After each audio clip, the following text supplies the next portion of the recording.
US hasn't put an astronaut into space on one of its own rockets since the last space shuttle flew in 2011. But a new commercial space race is about to change all of that, and it won't just go to orbit, but also the moon and quite probably much further. Like many things in space these days, this race to manned flight pits old space, the companies that have built rockets and spacecraft for NASA for decades, against new space, the startups led by tech entrepreneurs like Elon Musk and Jeff Bezos. They think space is ripe for disruption. The clash of styles was in evidence at the annual Space Symposium in Colorado this week, where the space establishment came to do business, and where Jeff Bezos touted his first craft for space tourists. Former astronauts like Susan Magnus are in no doubt that a return to manned flight from the US is long overdue. Well, the US needs to reestablish a capability for launching US astronauts on US soil that we have not had for several years for many reasons. Number one, of course, we've had that capability historically, and we need to continue developing our technology, engineering, and operational communities to maintain and further that technology. Two, it's very inspirational for our students to see launches. There is also the question of cost. Russia's monopoly on carrying astronauts, including Americans, has left little incentive to bring the price down. Turning space into a new commercial frontier depends a lot on new competition in this market. Currently, we pay about $70 to $80 million a seat on the Russian Soyuz. We believe through NASA's Commercial Crew Program and Boeing Starliner and competitive competition in the market, we can have that price and look forward to affordable access to space station to maximize the science.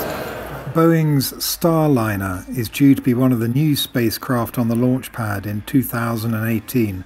NASA plans to use it to get its astronauts to the International Space Station.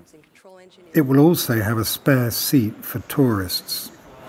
Space tourism is an element of NASA's Commercial Crew Program. With Boeing Starliner, we have access for 4 NASA crew, and the 5th seat, we have an exclusive arrangement with Space Adventures so that space enthusiasts and researchers can have that access to space station.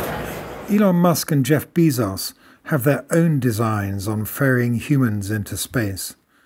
Musk's SpaceX is also scheduled to take astronauts to the space station next year. It's another first for a commercial space sector that has been moving fast to take over areas once reserved for government. Behind me is the first rocket to ever go into space and fly again. Not just once, but 5 times. It's made by Jeff Bezos' Blue Origin. Reusing expensive rockets like this is a key part of making space much less expensive. Bezos now wants to use his rocket for human flight. His capsule boasts the largest windows on space, a spectacular view for tourists who will get carried to the edge of space on an 11-minute ride, though they will still be well short of orbit. The first flight is also penciled in for 2018. Elon Musk is already itching to go much further. He wants to send 2 space tourists around the moon, possibly by the end of next year. The first time mankind has been that far since the 1970s. And he wants to shoot for Mars in the middle of the next decade. Musk's dream pits him against NASA's Orion program. This is the most ambitious of the new American spacecraft that could soon be headed to the launch pad. For another former astronaut, Robert Curbeam, putting people on Mars will fulfill the expectations of a generation. To sit there and be a person that grew up during the Apollo era and just marvel, absolutely marvel at the accomplishments that those men and women made back then, put a person on another heavenly body. I am very much looking forward to a renaissance in that area, to a time when we can do that again, and I am hoping and praying that I'm a part of some team that helps the next first person put a blueprint on Mars. Orion won't set out for the Red Planet for years, but NASA is considering sending it on a first flight around the moon, putting it in a much more immediate race with Musk's SpaceX to set the next high point in manned spaceflight.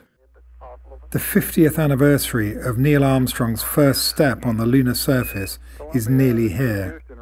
Mankind is getting ready to make another giant leap. This is Richard Waters in Colorado Springs for the Financial Times.